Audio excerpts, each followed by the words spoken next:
Hi friends, ఈరోజు మళ్ళీ Ramoji film సిటీలో ఒక కొత్త మూవీ స్టార్ట్ అయింది. మళ్ళీ ఈరోజు వచ్చాను. ఇది మంచి వేషం, ఎప్పటిలాగే మీ అందరూ ఆశిస్తారని కోరుకుంటూ.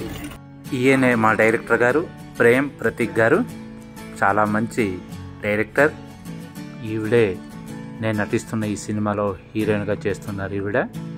ఇక ఈవిడ నా కాస్ట్యూమ్ డిజైనర్. నేను వేసుకున్న దుస్తుల్ని నిర్ణయించారు. ఇప్పుడు నా యాక్షన్ చూడండి.